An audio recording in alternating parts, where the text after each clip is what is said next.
நீ வேண்டியதை திரும்ப திரும்ப நினைத்ததாலேயே அது உயிர் பெற்றிருக்கின்றது. அந்த ஆசை இந்த தருணத்தில் உன்னை தேடி வரும். ஏனென்றால் அது உன்னுடையது மட்டுமல்ல. நீ இன்னும் பூரிப்படையாத நாள்களுக்காக வருந்தாதே. நாளை உன் கையில் அந்த பூரிப்பு கிடைக்கும். என்னுடைய ஆசையையும் கூட நான் இப்பொழுது நிறைவேற்றி கொள்ளப் போகின்றேன். உன் கரத்தில் அதை கொடுத்து நானும் சேர்ந்து மகிழப் போகின்றேன். பரிபூரண நம்பிக்கையோடு இந்த முருகனை நீ அழைத்திருப்பதால் உன்னை தேடி நானே வந்திருக்கின்றேன். நீ எதிர்பார்த்ததை உன் கையில் கொடுக்க, உன் வாழ்விற்கு தேவையான மாற்றத்தை கொடுக்க நான் இப்பொழுது உன்னை தேடி வந்து விட்டேன். பதட்டம் அதிகமாகும் பொழுது, சில விஷயங்களை விடுத்து முயற்சிக்கும் பொழுது, மனசோர்வடையும் பொழுது, இந்த நேரங்களிலெல்லாம் மாற்றங்கள் உன் வாழ்க்கையில் வரும் தருணம்தான் என்பதையும் தெரிந்து கொள். அந்த தருணத்தில் தான் இறைவனின் மீதான நம்பிக்கை அதிகமாக வைத்து அதை கடந்து வர கற்றுக்கொள்ள வேண்டும். ஆசைப்படுகின்றோம் என்றால் அந்த ஆசையை நிறைவேற்றி கொள்ள சில பாடுகளையும் அனுபவிக்க வேண்டிய நிலை ஏற்படுகின்றது. அந்த சமயத்தில் தயங்காமல் தைரியத்தோடு துணிவோடு அது முழுமை அடையும் வரையில் நாம் அதற்காக போராடத்தான் வேண்டி உள்ளது. பழனி முருகனையும் திருச்செந்தூர் முருகனையும் மனதில் நினைத்து கொண்டு, முருகன் எங்கிருந்தாலும் ஒரு நிமிடம் கூட நம்மை விட்டுவிட மாட்டான் என்கின்ற அந்த உள்ளுணர்வோடு உன்னுடைய வேலைகளை நீ செய்.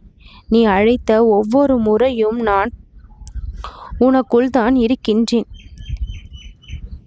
உன்னிடமிருந்து நான் பெற்ற அந்த பூஜைகளும் மந்திர ஓசைகளும் என்னுடைய நினைவில் எப்பொழுதும் இருந்து கொண்டிருக்கின்றது.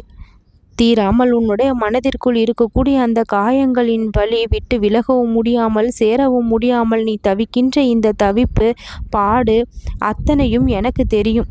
இந்த நிலையிலிருந்து உன்னை மீட்டு வெளிக்கொண்டு வந்து உன் மனக்கவலைகளுக்கு எல்லாம் மருந்தை கொடுக்கவும், உன் பிரச்சனைகளுக்கு தீர்வை கொடுக்கவும், ஆறாமல் இருக்கின்ற அந்த ரணத்தை ஆற்றவும் இப்பொழுது நான் மருந்தாகவே வந்திருக்கின்றேன். எவ்வளவு காலம்தான் இப்படி காத்திருப்பது? விலகவும் முடியாமல், சேரவும் முடியாமல் இந்த நிலையில் எவ்வளவு காலம்தான் இருப்பது என்று மனதிற்குள் போராட்டத்தோடு இருக்கின்றாய். உன் போராட்டத்தின் முடிவை வெற்றியாகவும் இப்பொழுது நான் கொடுக்க வந்திருக்கின்றேன். போராடிய காலங்கள் எல்லாம் முடிந்து விட்டது. அதற்கான பலனை இப்பொழுது அழகாக உன் கரங்களில் பெற்று நீ மகிழப் போகின்றாய்.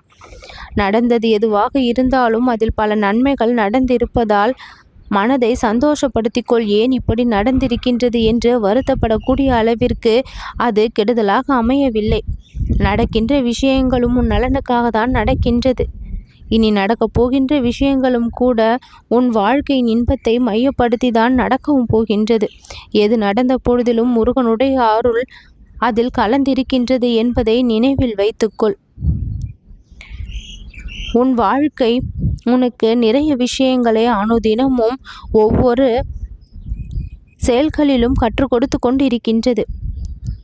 அந்த பாடங்கள் உன் வாழ்க்கையை எப்பொழுதும் சோர்வடைய செய்யாமல் புது திசைக்கு கொண்டு வர வேண்டும். நீ கேட்டது நடக்குமா கிடைக்குமா என்கின்ற சந்தேகத்தை எல்லாம் விட்டுவிட்டு முருகனை நம்பும் உனக்கு எப்பொழுதும் கிடைக்கும் என்ற பதிலை நான் கொடுப்பேன். நீ குழப்பத்தில் இருந்தாலும் பரவாயில்லை, நான் உறுதியோடு இருக்கின்றேன் உனக்கு அருள் தருவதற்கு. முதலில் தாமதமாக இருப்பது போல தோன்றுகின்ற விஷயம் நொடி பொழுதிலேயே என்னுடைய அருளாக மாறிவிடும். அந்த ஒரு நிமிடம் நீ என் மீது அன்பாக இருக்கின்றாய் என்றால் உன் வாழ்க்கையின் தடங்கள் எல்லாம் திரும்பும். உன் கையில் நாளை வெற்றியின் ஒரு பகுதி வந்து ஒட்டி கொள்ளும்.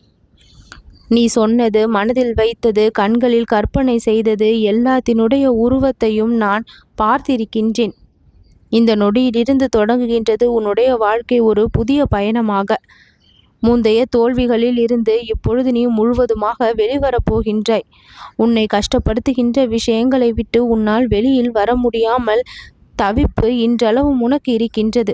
அந்த தவிப்பிலிருந்து இப்பொழுது நீ வெளிவர வேண்டும். உனக்கான இன்பங்களை எல்லாம் நான் கொடுப்பேன் என்கின்ற நம்பிக்கையோடு நீ அத்தனை கஷ்டத்திலிருந்தும் வெளிவரப் போகின்றாய். இன்பத்திற்குள் இன்று அடியெடுத்து வைக்கின்றாய். முழுமையான விவரங்களை நான் உனக்கு எல்லா நேரங்களிலும் தெரிவித்து கொண்டே இருப்பேன். என்னுடைய குரல் உனக்கு செவிகளில் கேட்கும். உன்னுடைய ஆழ் மனதில் நல்ல தெளிவான சிந்தனையோடு என்னுடைய குரல் வந்து பிறக்கும். ஆசைப்பட்டது கிடைக்காததால் உன் மனம் கவலையில் இருக்கின்றது. பக்தி என்பது உடனடி பதில் தரக்கூடிய வசதியாக இல்லை என்றாலும் அழைக்கும் பொழுது எல்லாம் பதில் சொல்லும் உறுதியான ஒன்று உன்னுடைய உள்ளங்கையில் தான் இருக்கின்றது. இன்று நல்லது நடக்குமா என்று இறைவனிடம் கேட்டால் சந்தேகிக்காமல் பதிலை தெரிந்து கொள். ஆமாம், நல்லது நடக்கும். நீ வேண்டியது கிடைக்குமா என்று கேட்டால் உனக்கு வேண்டியது நிச்சயம் கிடைக்கும். ஒரு பக்தனுடைய மனதில் இருக்கக்கூடிய அந்த ஆழமான ஆசைகள் மனப்பாடமாக தினமும் சொல்லப்பட அது வேண்டுதலாக மாறுகின்றது. எல்லாமே மீண்டும் மீண்டும் நினைவுக்குள் வரும்பொழுது அது உயிர் பெறவும் செய்கின்றது. நாம் எங்கே இருக்கின்றோம் என்று மறந்து அதையே மீண்டும் மீண்டும் சிந்திக்கும் பொழுது நம்முடைய ஆற்றல் அதன் பக்கம் திரும்பி அது முழு ஆசையாக மாறி இறைவனிடம் பிரார்த்தனையாக கொண்டு செல்லப்படுகின்றது. அந்த அழைப்புகள் அனைத்தும் பாக்கியம் பெற்றவைதான். உனக்குள் இருந்து உயிர் பெற்று மேலே அனுப்பப்பட்ட அத்தனை பிரார்த்தனைகளும் நிச்சயம் என்னால் பரிசீலனை செய்யப்படும். எதுவும் ஒதுக்கி வைக்கப்படாது, புறக்கணிக்கப்படாது, நிராகரிக்கப்படாது. அனைத்தும் என்னால் ஏற்றுக்கொள்ளப்பட்டு உன் வாழ்விற்கான நல்ல வசதிகளுடன் அது உனக்கு நிறைவேறக்கூடிய தருணமாக நிச்சயம் அமையும். என்னை நீ நேசித்து அழைக்கின்றாய் என்றால் உன் ஆசையை நான் எந்த ஒரு தயக்கமும் இல்லாமல் நிறைவேற்றுவேன் என்பதை தெரிந்து கொள். என்னுடைய பிரார்த்தனை இன்னும் நிறைவேறவில்லையே என்று கவலைப்படுபவர்களுக்கு ஒன்றை கூறுகின்றேன். தாமதம் ஆனாலும் தவறாமல் கிடைக்கும். அதுவரை காத்திருக்க வேண்டும். காலம் கூடி வரும்பொழுதுதான் கனியானது கனியவும் தொடங்கும். விதையை போட்டவுடன் கனியானது கரத்தில் வந்து விடுவது அல்ல. அதற்கு தேவையான நேரத்தை எடுத்துக்கொண்டு பிறகுதான் அது கனியாக மாறுகின்றது. அதுபோலதான் நம்பிக்கை என்கின்ற விதையை ஒரு விஷயத்தில் போட்டுவிட்டாய். சற்று காலம் வரும் வரை காத்திருக்க தெரிய வேண்டும். வெற்றி கனியை கையில் சுவைத்து மகிழ. உனக்கான காலம் இப்பொழுது கூடி வந்திருக்கின்றது. வெற்றி கனியை இப்பொழுது நீ உன் கரத்தில் பெறப்போகின்றாய். என் வேலை தொட்டு இன்றைய தினத்தில் நீ பெறப்போவதை உறுதியும் செய்திருக்கின்றாய். என்னுடைய நினைவோடு நீ இருந்தால் போதும். என்னுடைய மந்திரங்களை சொல்லிக்கொண்டு இருந்தால் போதும். உன் வாழ்விற்கான நன்மை இப்பொழுது உனக்கு கிடைக்க தொடங்கிவிடும். உன் மனபாரம் எல்லாம் நீங்கிவிடும். இந்த கஷ்டத்திலிருந்து நான் உன்னை வெளிக்கொண்டு வருவேன். தீராத ஆசைகள் எல்லாம் இப்பொழுது நிறைவேறும். உன் மனம் எதற்காக ஏங்கியதோ அது உன் கையில் வந்து சேரப்போகின்றது.